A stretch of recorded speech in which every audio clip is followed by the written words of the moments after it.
So Don, you want to do a roll call?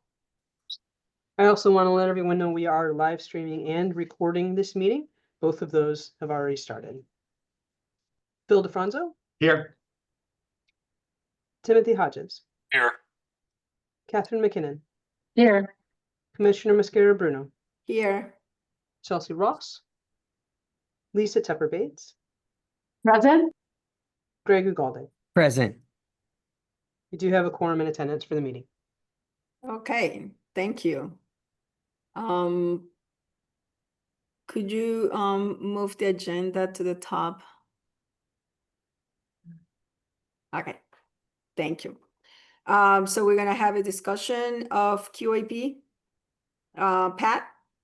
Yeah, so we just recently completed our red line markup of the QAP, and we'll be providing that to you guys after this, after we get through this call. We're gonna walk you through it first. There's we've done some substantial work on changing some of these things and sort of modernizing our QAP and bringing it more towards a focus on efficiency. You know, the efficiency of the use of our credits so that we can try and get more done with what may be less. So that's been the focus of this. We're gonna go through this step by step, page by page, and you're free to ask questions of us at any point. Tell us to stop and throw your questions at us and we'll address them. So I'm going to turn this over to Terry to take us through the changes in chronological order. Thanks, Pat. Just a reminder, we're going to go, as we go through this QAP, there will be probably additional work that we need to do as we prepare to go, hopefully, to the board to request a public hearing at the end of the month, in terms of just maybe re-scrubbing and making sure there's no typos, that everything's formatted appropriately. So, you know, notwithstanding any of that, we'll just talk about the content today. Okay.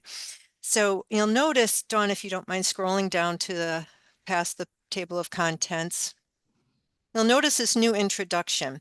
We've really wanted to focus on the authority's policy goals and our mission. And as this is our chief policy document for the LIHTC program, we put this introductory paragraph up front to say, hey, this is what we do, and our goals remain the same. We're incredibly interested in rental affordability, financial efficiency and sustainability, local impact, and housing location and needs. And we just outlined some of those key factors that contribute to meeting our policy goals. Providing housing affordability for the most cost-burdened renters, reducing the number of low and moderate income households that are cost burdened by housing, transportation, and energy costs, creating supportive housing options for individuals and families experiencing homelessness and those with special needs. Preservation is important, ensuring that the state's existing housing stock provides healthy, safe, and resilient homes. Ensuring that rental housing opportunities are developed throughout the state, particularly where the need is greatest, considering both available housing options and the needs of the community's population. Incorporating energy efficiency solutions, seeking creative housing solutions that include adaptive reuse, office conversions, mixed income, mixed use, infill development, historic preservations, tiny homes, and the like, a lot of whatever the community needs, basically. And then, of course, developing transit-oriented housing where there's an availability of infrastructure and access. If you'll scroll down. So introducing our policies, then after that comes the governing authority, which used to be the very first thing. And this is all unchanged. This speaks to the authorities, the LIHTC allocating agency for the state. We're bound by Section 42 of the code, applicable laws, and applicants are also bound by all these things and our procedures, guidelines, and related documents that inform the QAP and are made a part thereof. Additionally, the QAP is informed by state policy documents. And Dawn, if you'll scroll down again. Sure. Terry, can I just note, I'm sorry for the Sure. interruption. Greg has his hand up. Oh, I'm sorry. I didn't notice. I apologize. Greg? Did you have your hand up for a question? Okay. No, sorry about that. I think I'm just waving to everybody. Hey. Okay. We can scroll past these policies. Okay, so here's the state housing plans. And this looks like a lot of red, but in reality, what we've done is we've taken out the duplicative language that's in the actual policy documents and asked the applicants to focus on the documents themselves. So for example, the Consolidated Plan for Housing and Community Development is published on the DOH website, and the annual action plan is as well. And I think they just completed public hearings for that. The 2025-2030 Conservation and Development Policies Plan for Connecticut is published on the OPM website, and that is completely rewritten and revised from previous iterations. There are no longer any priority funding areas. The map is completely different. So it made sense to direct folks to because these are new documents and everything is fresh, take a look, see what applies to you and your development and in meeting the housing goals that we've articulated, because they are also articulated in these state goals. So you'll see a lot of crossouts, and that has to do with language that no longer applies or that's no longer appropriate for us to include here because it's been revised. And then farther down, Dawn, if you keep going, you'll see we've crossed out the con plan, we've crossed out C&D policies plan, we've crossed out the section C paragraph on analysis of fair housing choice, impediments to fair housing choice, 2015. That's a 10-year-old document too, but nonetheless, folks can go find these documents on DOH or the OPM website. The credit award process hasn't changed. We still are doing what we did with two chief classifications, the two classifications being preservation and new construction. And we have revisions to the threshold items, which will, I think, increase the efficiency of the applications we receive. So for example, first we had to eliminate number 1, which was tied to the old C&D policies plan that no longer exists. So number 1 is out, but we start again fresh with proposed credible financing plans. Some of these are already in place and they've remained, and we've introduced a couple new ones. One thing we did, let's see, because this language that's crossed out is already articulated in section 3B, we eliminate it here so as not to repeat information.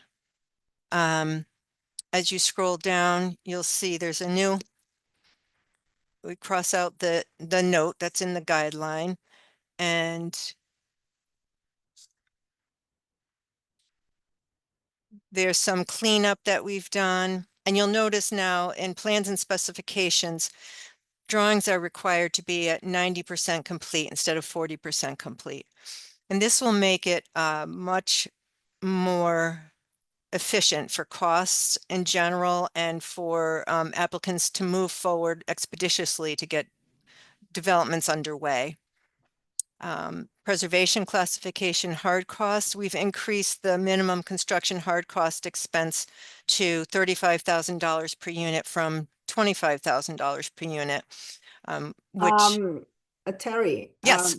Lisa, you had your hand up? Oh, you did. I'm sorry. I apologize. Yeah, hi, Terry. Hey, Lisa. Thanks for all of your work on this. I know it's taken a lot. I just wanted to pause for a moment on the plans at the 90% completion level. And I'm gonna kind of look to Greg and Kathy in particular to weigh in on that. We've had a lot of concerns raised by developers in the past about requiring the 90% plans. At this stage, and where we're moving from 40% to 90% here, does that make sense, or is that going to complicate things for developers in a way that may be creating a burden that is not going to be perceived by them as fair? I think most developer applicants submit 90% drawings anyway, because it was a points item in the past. And in terms of the ones who didn't, It's a problem at this point, and with the industry the way it is, if you're coming in with 40%, you don't really have accurate costs in place. And so what happens is post award, you're going out, getting your 90% drawings, getting new pricing, and we're having significant gaps. So we're, like I said earlier, we're trying to make the process more efficient so that we're not chasing gaps post award. And the majority of the applications, I don't know the exact number, but I think most of them this time around had the 90% drawings, if not all of them. To Kathy, Lisa asked a question to Kathy and to somebody else. I don't remember. Greg. Greg. So Kathy? we've always gone in with 90% drawings. The other component of it is the all of the energy efficiency, and you really can't get any points for energy efficiency unless you have 90% drawings. So I can't spec that out. so Greg? I don't think most people see it as a burden. My only question and the issue would be, to the extent that we're encouraging additional involvement and more people to take an interest in pursuing something as sophisticated as this, I do worry about that being a barrier, especially cost. I mean, the one thing that you hear from unsuccessful applicants is, how many times can we do this with the cost that goes into it? I asked that question earlier too, and it was a legitimately good answer, with the fact that you can always utilize this information and build upon it for future work and even another application down the road.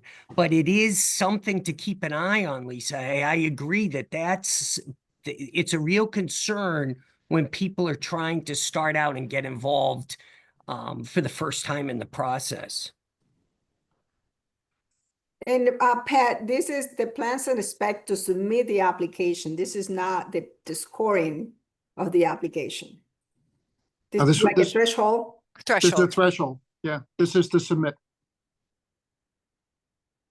This is threshold. We used to have points, so and everybody would go after those points to get 90 because they're getting more solid construction numbers. And as Kathy said, you can't get the sustainability points without your specs, which you're not getting those at 40% drawings. You're getting them at 90.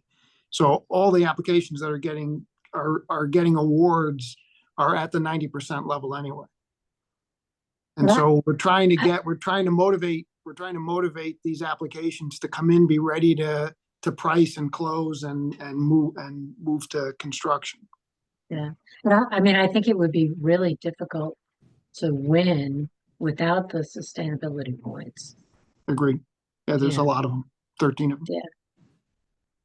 I mean, could there be some consideration on the part of either DOH or, I guess, CHFA has never done this before, but we could consider whether there are ways that we could incentivize using pre-development funds for new developers who may have to sink a bunch of money into their drawings. I mean, I understand the policy goals, but I also understand that housing needs to go up as fast as possible yesterday.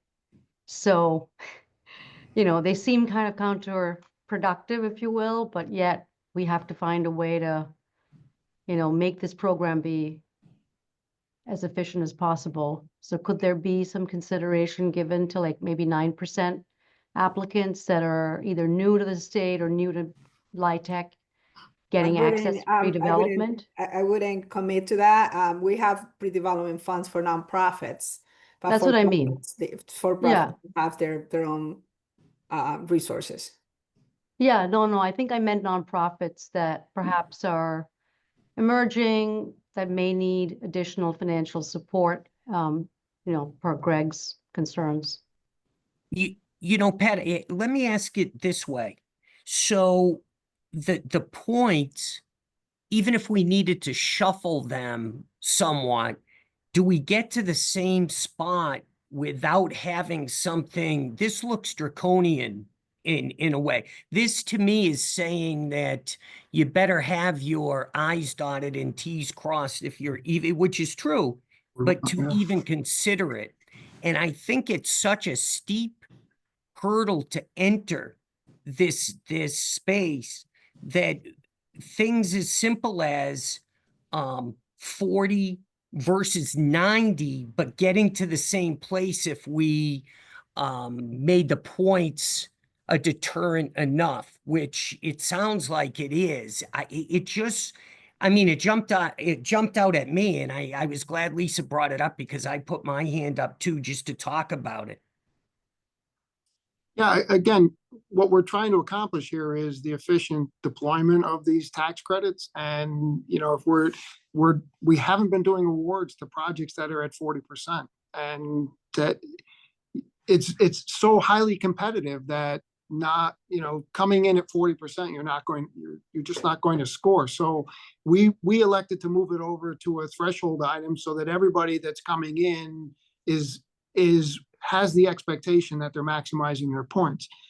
I just don't know how you can submit an application at 40% drawings these days, even if they were somehow to gain other points, they'd still have to go out and get this thing priced. And we've seen this in the past where, we don't want to get into a situation where we have credits that haven't been deployed for 2 or 3 years because the developer came in with 40% drawings, and then they've chased gaps for 2 years, and every time they'd get their gap filled, they'd find something else. I don't know. I still support the concept of having it as a threshold item. I think it would eliminate a lot of the issues that we've had with 40% drawings. And with the access to the pre-development funding for nonprofits, I think that's an excellent Yeah. offset. Hey, the one thing that you just said too, Pat, that makes a lot of sense. If your chances are so low of being a winner at 40% with 40% drawings, if that's true, you're setting people up to fail. So whether it's 40, 50, 60, whatever that number is, you're still not going to be awarded tax credits. I think that makes a lot of sense then. I thought the percentage was somewhat higher, being able to win an award, but it doesn't sound like it's possible, especially with all the points we were talking about. Yeah, and just to allay some of your fears, Greg, typically what we see is if somebody new wants to break in to the tax credit development industry, they'll partner up with an experienced tax credit developer, and they'll use their experience, and they'll use their, they'll use their financial backing to learn how to do that. That's the best way to break into this.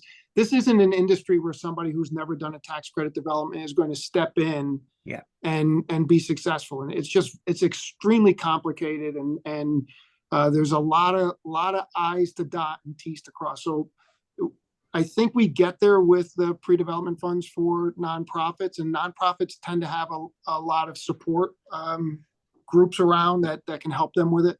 The new players in the LIHTC almost always there. And what we've seen is most of the new players they used to work at a Win or Related or one of the bigger companies, and then they've gone off on their own and formed their own company. So they do bring experience with them. So I don't think we're shutting the door to new people coming into the industry. It's just they have to do it in a more strategic way.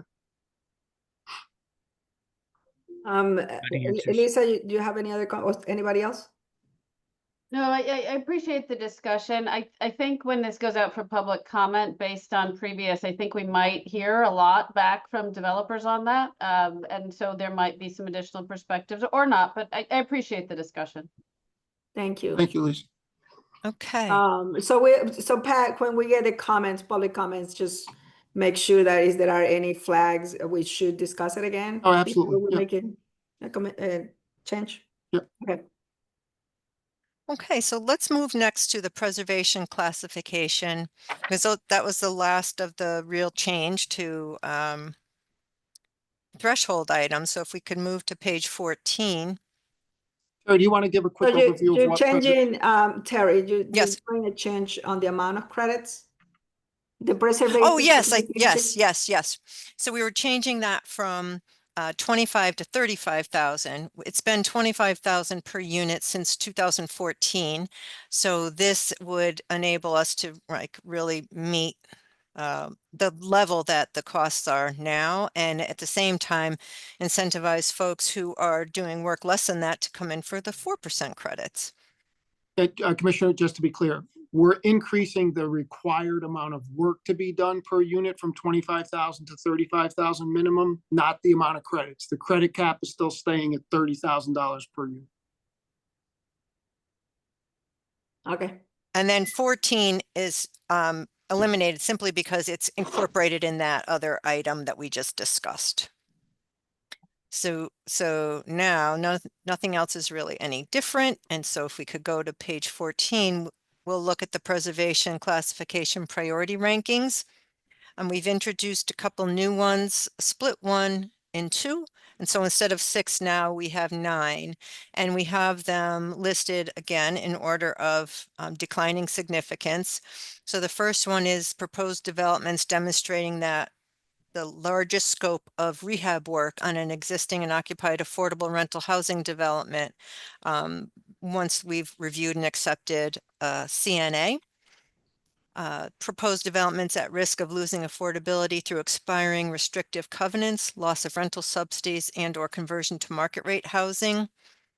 And then that was always in place, but now it's split in 2, so that proposed development seeking resyndication of a prior allocation of credits is its own item. So we recognize that losing the restrictive covenants and rental subsidies is perhaps more important than resyndication of the deal. Number 4 is proposed developments that are part of an overall phased affordable housing development. So this gets to the existing phase and then subsequent phases that might be coming in. So recognizing that there are multi-phase projects that have to get completed through a preservation process. 5 is proposed developments with demonstrated cost efficiencies. Then we have applicants demonstrated successful performance as a developer and or managing member of a LIHTC entity, and their properties remained in good standing throughout the development and compliance period. And proposed developments located in a municipality where there is less than 10% of assisted and deed restricted housing that remains in place, as does the greatest number of sustainability design measures that are achievable. And then lastly, the proposed developments are identified by the state, the municipality, or other regional or community recognized organization as needing rehab for community revitalization purposes. So now I just want to jump in Please for a do. second because I want to make sure everybody understands what the preservation classification is. So we set aside 25% of our annual award, roughly $2.5 million, that's dedicated to projects that are preservation projects. So existing housing that is in need of rehabilitation or expansion. And then what we do is what Terry just read to you is our ranking system, which is we rank the applications. So for this year, we had 4 preservation applications. And in order to differentiate the awardees from the non-awardees, what we do is we go down that priority list that Terry just read to you. We look at number 1 and we say, okay, this one checks it. All 4 of them check it. We move to number 2. Okay, number 4 falls out at number 2. And we go all the way down the line until we have adequate projects to take on the credits that we have available. So once we've whittled it down to say $2.5 million worth of credit requests, then we've achieved our mission, right? In terms of preservation priority. We've added a bunch of things because over the past couple of years, it's been very difficult to differentiate one project from another because most of them are meeting the needs. So we've created some more differentiation, some more levels, so that at some point we can get to an easier decision between project A and project B. So I just want to give you a little bit of color on what that is. This is separate from the points category, which is the new construction category that we'll go into in a moment. Anybody have any questions on how we do the preservation? How would you define the cost efficiencies in number 5? That feels a little sort of Squishy. yeah. That should be in our guidelines, Terry, right? Yes, yes. And we'll be cleaning those up too to make sure that everything's crystal clear for the development community. But Kathy, keep that in your notes when you say the other ones to correlate. Okay. All right. So I mean, so maybe it could be demonstrated cost efficiencies as described In the elsewhere, so that it's in not the just guidelines. yeah. Okay. Okay. And Pat, Terry, how did we land on 25%? Why is it 25%? Terry, do you know the history of the For 25? preservation, yeah. So we started out talking. We met with Novogradac, and we were talking about what other HFAs do and what Connecticut needs. And we thought we do need new units. We absolutely do need new units, but recognizing we need preservation critically in many areas, the decision was made to allocate the 25-75 split to new construction and preservation. It's not carved in stone. If there were something that, if we didn't have preservation applications, everything would go to new construction. If we had more preservation that seemed like it was really critically needed, we would have the ability to do it. So it's guidance that we provide that says, we aim to provide 25% of the credits to preservation, 75 to new construction, always being mindful of the need for new units. Yeah, and I think that the preservation category was created because a lot of the preservation deals don't score as high in the competitive round. And so we wanted to make sure that we were addressing that. Lisa, you're questioning, are you suggesting that maybe the 25 should be a higher number or lower number?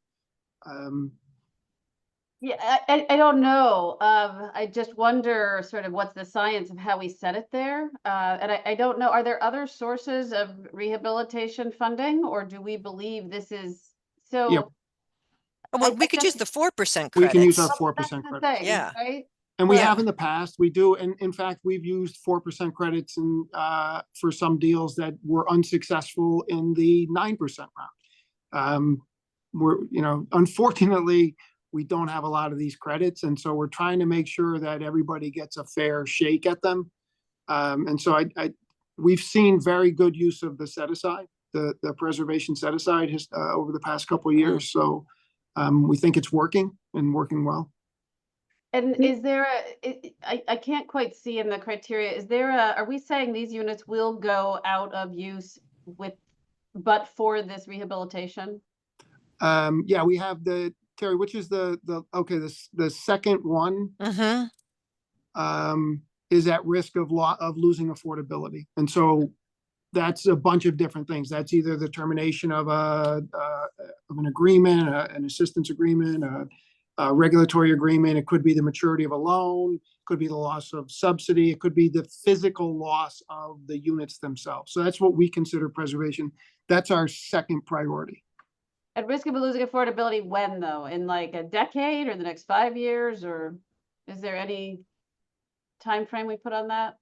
We can put a time frame on that, and I think 5 years would be fine. I thought we had discussed that at one point, Terry.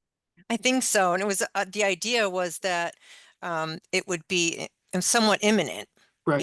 Figuring that it's going to take a couple of years for the development activities to take place. So it would be something under 5 years that's coming in for preservation through the 9% We round. can- Otherwise, you could do 4s, you know? Right, We right. could put that in. Mhm. Do you think that $35,000 a unit then is high enough? Because if you're really trying to get, so There's number been, one, seems Yeah. like you're trying to get projects that need more work. It's a minimum, Kathy. We're saying a minimum of 35,000. Right, And I think our right. average, Terry, I think you told me this the other day. I think our average has been around 33. Mhm. Really? Yeah.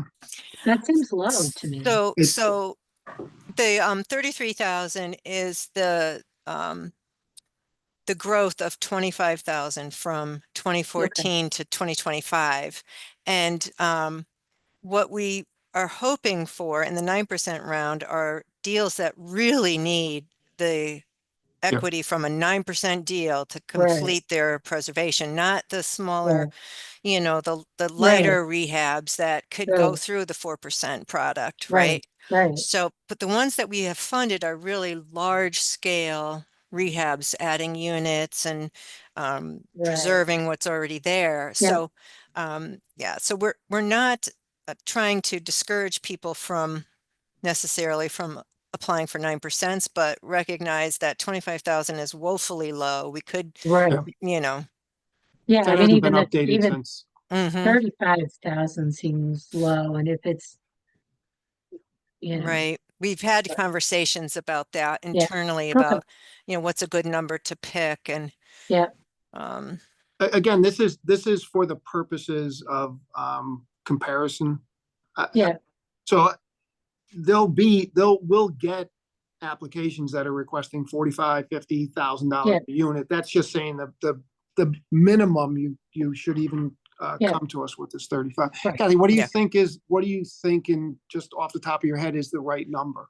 Are we way off? Yeah, I mean, you know, I guess if you're looking at, you know, electrical, plumbing, roofing, right? Those are the kinds of things I would think you'd want to see done because they have the longest expected life, right? You don't want to use a 9% credit for carpeting and Right. you know, new appliance. Oh, well, I don't think appliances are part of basis, but you know, you want to encourage people to make improvements that will really sustain the life of the project. Exactly. Yeah. And it's hard to get, you know, that's way more than 35,000 a year. Yeah, Yeah. I think it probably at a minimum of $50,000 per unit. yeah, Because there is nothing, the 35,000, they can just work without without the 9%. Yeah, So I probably will say at a yeah, minimum 50,000. yeah, I'd like to take a look at what we've done with the past couple of years of awards, because I think it might work against some of the larger projects, because as there's more units, there's more efficiency. So yeah, you may struggle to get to 50, and we don't want to discourage larger projects. Yeah. So I'd like Yeah. just an opportunity to take a look at what we've done historically and yeah, make sure that we're not setting the bar too high and Yeah. not having any applicants in the preservation category. yeah, yeah. Yeah, but Because you yeah, have I mean, 100, you have 100 units at 35. That's what, like 3 million. I mean, that's low. Yeah, and don't forget that the first ranking category is it's the scope of work. yeah, The bigger the Okay. scope of work. So Yeah.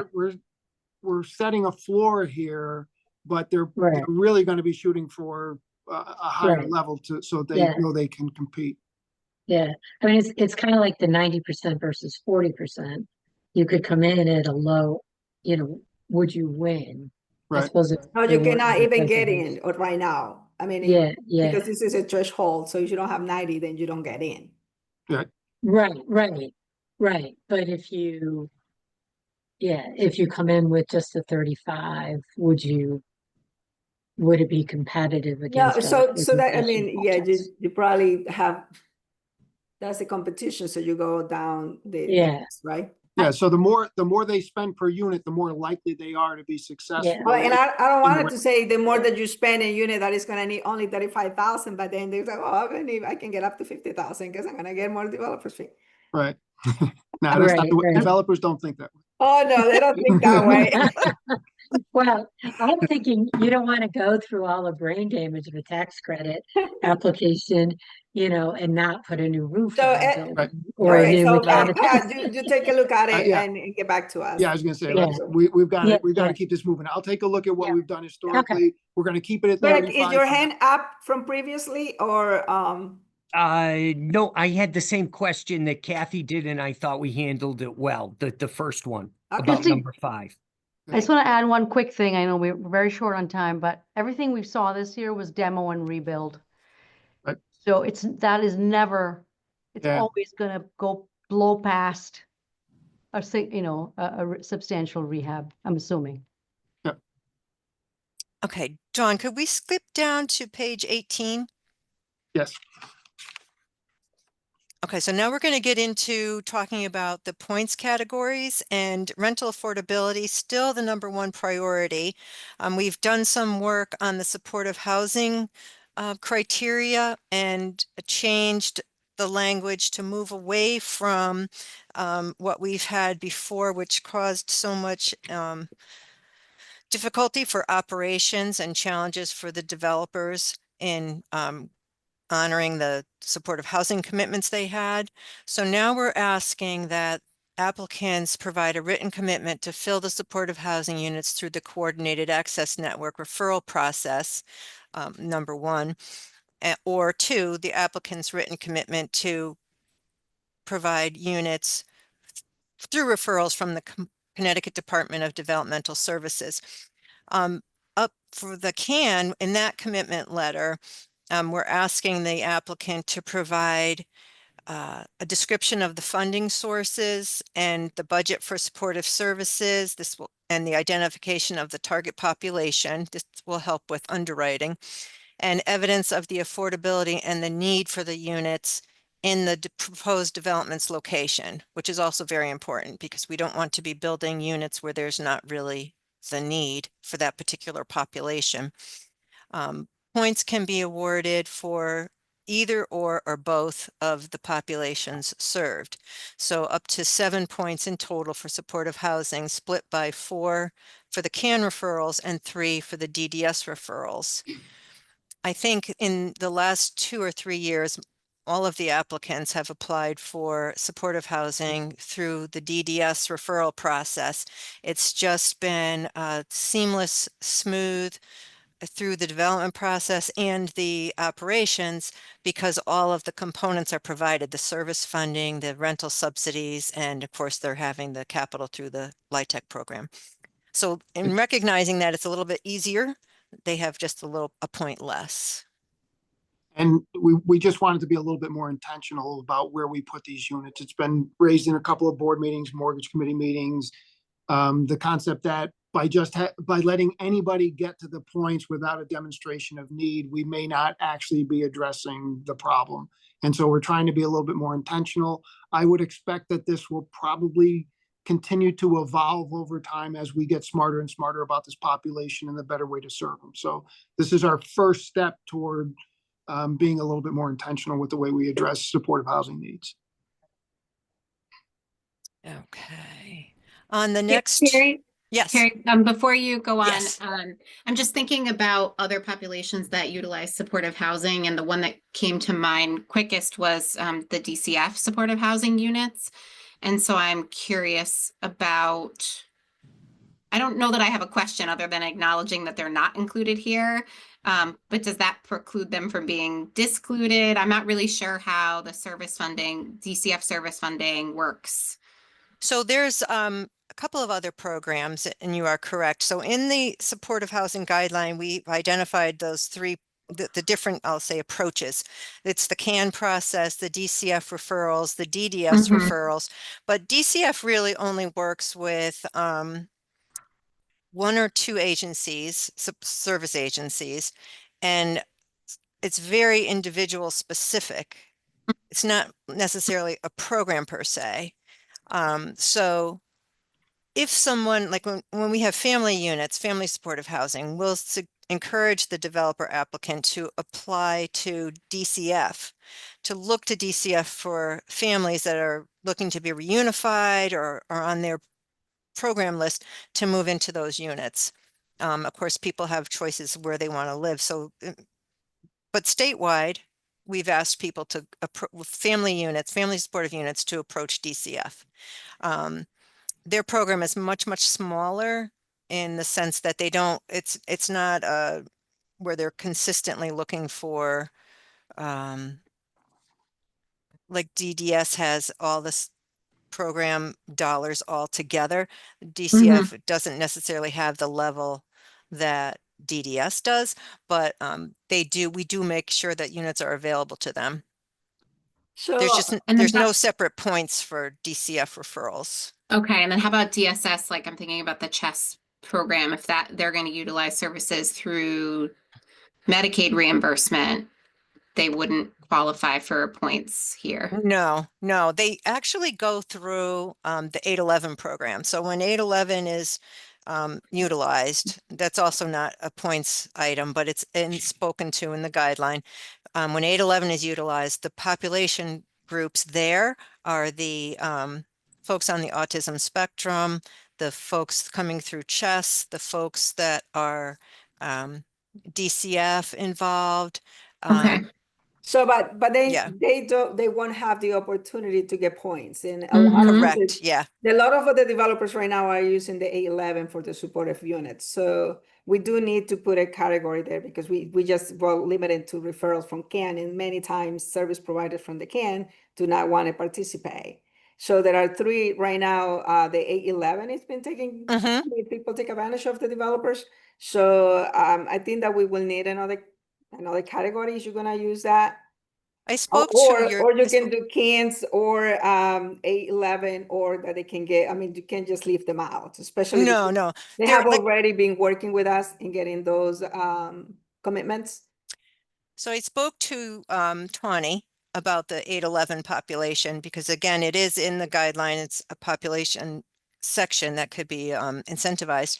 However, she said all of the funds are committed, not necessarily formally, but projects that have been identified, and there's no promise of a new NOFA and new money. So she said, I don't know if you want to put it out in a new 2-year QAP that to incentivize 811 units, which may not exist.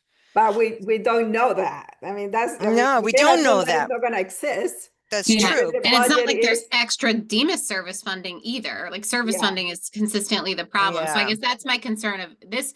By putting these together, this says to me that the state is defining supportive housing as, Yeah. you know, people through the CAN and DDS, and it's not. It could It's not be just that. paid. Yeah, that So, that we're not. I'm gonna suggest something, Chelsea, if you can participate, let's have a quick meeting outside of this to make a recommendation. And Lisa, I don't know if Lisa is around to, with Terry. So we'll Okay. schedule something just to discuss this because it will take a little longer than. Yeah, that's a really good idea. Okay, thanks, Commissioner. Thank you. Okay. Okay, so let me also point Just out. one Oh, thing, yeah. because we're about 15 minutes left. Can everybody stay to maybe 5:15 and we'll try to move this? No, I have to Let's get leave some- right at 5. I have to leave, if people can. Okay, so let's just All right. let's just go over to housing get- needs. Yeah, Yeah, let's go let's to get the to the H and housing I. So Yeah. if we need to schedule another meeting, I'll be fine with it. Or if you need more than an hour, let's put it more than an hour. Because we can't rush, and then, we have to look at. Right. There's Yeah. different things. Yeah, we'll schedule another meeting to, as a follow-up, but I think for the purposes of today, let's get to the H&R. Yeah. That's all the way down, Dawn, to like page 23, I think. Keep going. I was wrong. There we go. Okay, so this is new, this housing location and need section. a lot of thought has gone into this. I know Pat might want to speak to it. Certainly Andrew can speak to it. Yep.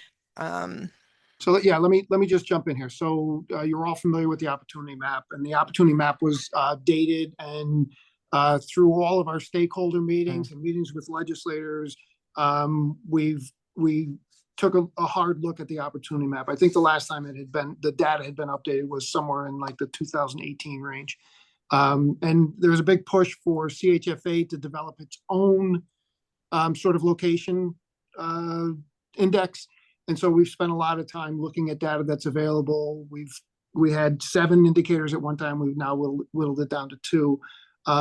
But what we've tried to focus on is using this category to describe where there is need for affordable housing and in Connecticut, and award points for those areas that have the highest need. And Andrew, I'll let you talk through where the data comes from and how you've sort of considered the data that we're using. Sure. So as Pat mentioned, this really tries to get directly at the most immediate housing needs we're seeing in the state. Data comes from the American Community Survey, so we're able to update it annually, and we're using 2 metrics. The first one is the number of extremely cost-burdened renters, so paying above 50% of their gross income on rent. And the second is household formation. Since defines a household as anytime someone occupies a housing unit, so it's kind of a proxy for vacancy and demand. But the way the index works is every town is ranked on those metrics from 1 to 169, with 169 indicating the highest need. So the town with the highest household formation rate gets that 169. Towns are those ranks are averaged into a housing needs score and then divided into quintiles from 1 to 5. And you can see the total points there as well. The other thing we're considering here is the 830G status of the town. So that brings the total points available through the index to 10. So towns in theory could score from 1 to 10 on this. Through the scoring that we did, the scores range from 3 to 10. And the end result is that the town's average scores across all of the 9 planning regions were all averaging a 7 out of 10, except for the South Central COG, which averaged an 8. So really kind of demonstrating across regions there's need, but even within those regions, there are certain towns that we really want to highlight as well. We finally found an equilibrium. This took a lot of time and effort to do, but we found an equilibrium so that all the different planning regions all essentially have access to the same number of points. So we've heard from, southeastern, northeastern, northwestern Connecticut that they weren't getting points. We heard from the larger municipalities that they weren't getting points. We used to have a scale that was 0 to 15. So those that scored on the top end got a huge boost over those that didn't score well at all. We've now compressed that. So there's a lot more parity in terms of how the scoring is within, so while each region is average score is 7, towns within that region will score anywhere from 3 total points to 10 total points. So it's just and it's a focus on needs, whereas the opportunity map had indicators in there such as school scores, crime, Andrew, I think there were some others, but our real focus as an organization and what the tax credit program is meant to do is address housing needs, and that's what this moves us to. We're very pleased with this, by the way, if you can't tell. We're very happy with where this ended up. And just for the sake of saying it, the code 42M lists 10 criteria that your QAP has to address, and 2 of them, one of them is property location and one of them is housing needs. So we're also making an effort to make sure we're in full compliance with the requirements of the code. So what's the new language, Terry? Because I see only the ones that is. Okay. So the new language talks about still the developments located in 830G towns, that's still the same. And then the new language is developments located in areas of housing needs. So proposed developments located in municipalities with a measured need for additional affordable units can earn up to 5 points in this category in accordance with the Housing Needs Index, which we are attaching as Exhibit B to the QAP. And then there'll be a guideline that describes the process of updates and how we came about getting to this data. And thank you, Terry, and thanks to the staff. We had many generations and many meetings just to make it simple. Because we came back for so that a developer or people can see it. We also did the exercise in looking at especially some different districts and basically equalize a new word, makes all the to have like a playing field of having the same opportunity to be able to apply. And of course, we also have on the other side the 830G, which will keep the points surveys of those non-exempt towns. So there is also a priority on that. So I'm very pleased with the work that was done, and thanks to the staff for doing the different generations through this process. And not that this is leads to any type of determination, but the people that we've heard from, how would they scale in this new ranking system? We did an exercise and presentation with them, and they're happy. In addition, It's always good. the larger municipalities, the larger urban areas have been extremely non-competitive with the opportunity map, and this levels the playing field for them. What I like about this is A, it's easy to explain, but B, as Pat and Andrew said, it really does provide for an equilibrium across the state between urban and non-urban areas, because we do have a responsibility as the allocator of the credits to ensure that we provide opportunities for low-income housing tax credit developments to be located across the state. Now, how we do that, obviously, will vary from town to town, but in general, we're achieving balance, which is what this is trying to do. I think that's a great step forward. Can I just ask, is the measured need for additional affordable units? That's the reference to 830G. What you mean there is 10%? Or If any town has on the 830G, Yeah. this one is the 830G is different, right? Terry, Yes, you this wanna is go down? different. So this is in reference to the Housing Needs Index. okay. There are so two what is it components of referencing? location, Lisa. There are Okay. there are two components of the location characteristics that we're incentivizing. One is 830G non-exempt, right there, stop right there, stop right there. So municipalities with less assisted and deed restricted housing will get 5 Gotcha. points. Okay. The ones who are below 10%. Sorry. Yeah, And then- got it. I couldn't see that. I thought it was buried. Yeah, in that's the- what they Right, did. I Oh. knew that's what she was saying. She didn't. Okay. Yeah, but that's what I was just moving it up a little bit. We'll Yeah, share okay. this with you, keeping in Yes. mind that we're still doing some work on it, and we want to be able to incorporate your comments. Notice when you look at it again up in the rental affordability, there's a new section about resident service coordinators, and we've made an attempt to identify clinical partners that can participate and help to provide the services that are no longer funded through the state. So you'll see that, and it's very interesting. I think you'll be happy to see that's there.